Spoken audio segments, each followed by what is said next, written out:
Hello दोस्तों, वेद education hub में आपका हार्दिक स्वागत है। आज की क्लास में अपन चर्चा करेंगे भूगोल के विश्व भूगोल में भाग 5 में यूरोप महाद्वीप के बारे में। अपन भाग 4 में एशिया, अफ्रीका, उत्तरी अमेरिका और दक्षिणी अमेरिका अलग अलग भाग में इनकी चर्चा कर ली थी। अब अपन भाग 5 में चर्चा कर रहे हैं यूरोप महाद्वीप के बारे में। यूरोप महाद्वीप की भौगोलिक दृष्टि दोस्तों, क्षेत्रफल की दृष्टि से, जनसंख्या की दृष्टि से, पर्वत, नदी और घास के मैदानों की अपन इसमें नोट्स के रूप में चर्चा करेंगे। यूरोप महाद्वीप दोस्तों क्षेत्रफल की दृष्टि से महाद्वीपों के अंदर विश्व में कौन सा स्थान रखता है? छठा स्थान रखता है।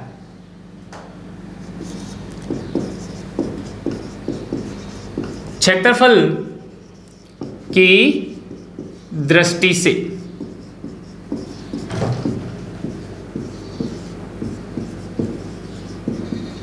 7 महाद्वीपों में छठे स्थान पर कौन सा आता है? अपना यूरोप महाद्वीप। 5वें स्थान पे दोस्तों अंटार्कटिका महाद्वीप आता है, जिसकी चर्चा अपन ने, जिसके ऊपर भौगोलिक दृष्टि से कोई क्वेश्चन तो नहीं बनता है, लेकिन इतना ही कहा गया है कि उसके अंतर्गत अंटार्कटिक महाद्वीप क्षेत्रफल की दृष्टि से 5वां महाद्वीप है और इसको जनशून्य महाद्वीप भी कहा जा सकता है। दोस्तों अंटार्कटिक महाद्वीप को जनशून्य महाद्वीप और क्षेत्रफल की दृष्टि से कौन सा स्थान है इसका? 5वां महाद्वीप 5वें स्थान पर आता है। साथ ही साथ अपन इसके बारे में, अंटार्कटिका महाद्वीप के बारे में बताएं तो ये विज्ञान को समर्पित महाद्वीप है और इसको श्वेत महाद्वीप भी कहते हैं और जनशून्य महाद्वीप भी है। इस पर कोई भी मानव जाति निवास नहीं कर सकती, क्योंकि यहाँ पे भौगोलिक दृष्टि से बहुत ज़्यादा यहाँ पे ठंडा एरिया बना हुआ है इस वजह से, और ये सिर्फ विज्ञान को समर्पित महाद्वीप है। यहाँ पे विज्ञान के कुछ प्रयोग किए जाते हैं इस महाद्वीप के ऊपर। छठा स्थान किसका है? अपना यूरोप महाद्वीप का दोस्तों, कि क्षेत्रफल की दृष्टि से यूरोप महाद्वीप का कौन सा स्थान है? छठा स्थान है और जनसंख्या की दृष्टि से तीसरा स्थान है। जनसंख्या की दृष्टि से, जनसंख्या की दृष्टि से तीसरा स्थान है।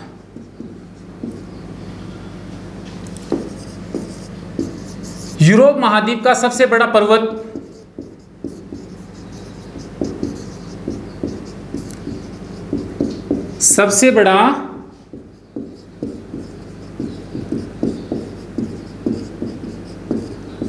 यूरोप महाद्वीप का दोस्तों सबसे बड़ा पर्वत है माउंट एल्ब्रुस। माउंट एल्ब्रुस पर्वत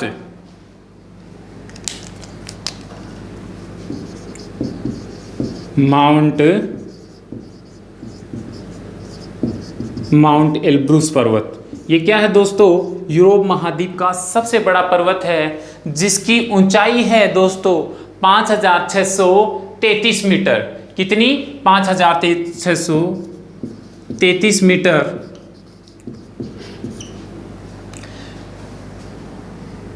आगे अपन देखते हैं दोस्तों इसमें नदी के बारे में, कि यूरोप महाद्वीप की सबसे बड़ी या सबसे लंबी नदी कौन सी है? वोल्गो नदी दोस्तों।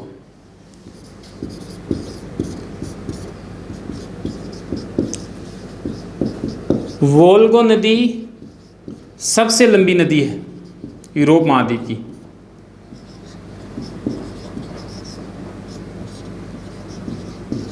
यूरोप महाद्वीप की सबसे लंबी नदी कौन सी है? वोल्गो नदी है दोस्तों, जो रूस की राष्ट्रीय नदी भी कही जाती है। ये क्या कही जाती है? रूस की राष्ट्रीय नदी।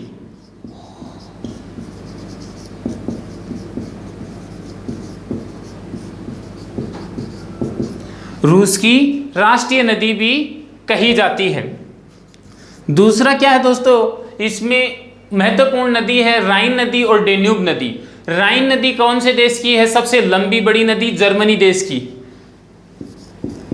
राइन नदी ये जर्मनी की सबसे लंबी नदी है। कौन से देश की? जर्मनी देश की। और यूरोप महाद्वीप की सबसे लंबी नदी वोल्गो नदी है, और ये वोल्गो नदी रूस की राष्ट्रीय नदी भी कही जाती है। राइन नदी जर्मनी की सबसे जर्मनी देश की सबसे लंबी नदी है। और तीसरे स्थान पर आती है अपनी कौन सी, डेन्यूब नदी, जो कि पेरिस की सबसे लंबी नदी है। पेरिस की सबसे बड़ी नदी कौन सी है? डेन्यूब नदी कौन से देश की है? पेरिस की सबसे बड़ी, पेरिस देश की सबसे बड़ी नदी है डेन्यूब नदी। और दोस्तों यूरोप महाद्वीप की दूसरी सबसे बड़ी नदी है, दूसरी सबसे बड़ी नदी, यूरोप महाद्वीप की दूसरी सबसे बड़ी नदी है। एक और दोस्तों इसमें यहाँ पे एक और क्वेश्चन ये भी बनता है कि यूरोप महाद्वीप का सर्वाधिक लिंगानुपात है। लिंगानुपात की दृष्टि से क्या है, सर्वाधिक लिंगानुपात कहाँ पे है? यूरोप महाद्वीप में। यूरोप महाद्वीप का क्या है दोस्तों? सर्वाधिक लिंगानुपात है।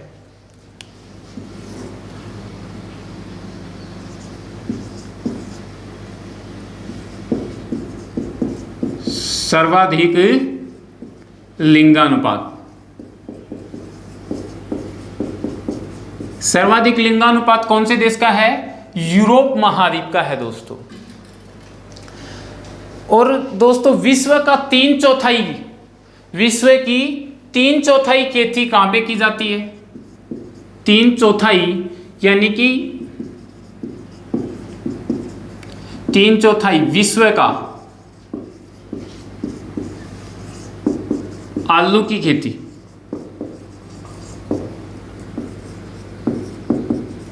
विश्व की 3/4 आलू की खेती कहाँ की जाती है? यूरोप महाद्वीप में। और संयुक्त राष्ट्र के अनुसार दोस्तों यूरोप महाद्वीप के टोटल देशों की संख्या कितनी है? 44।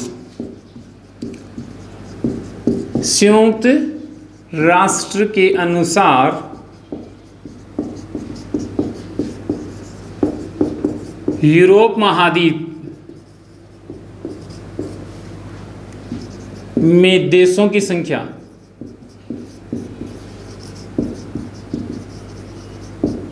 कितनी है? 44 है दोस्तों।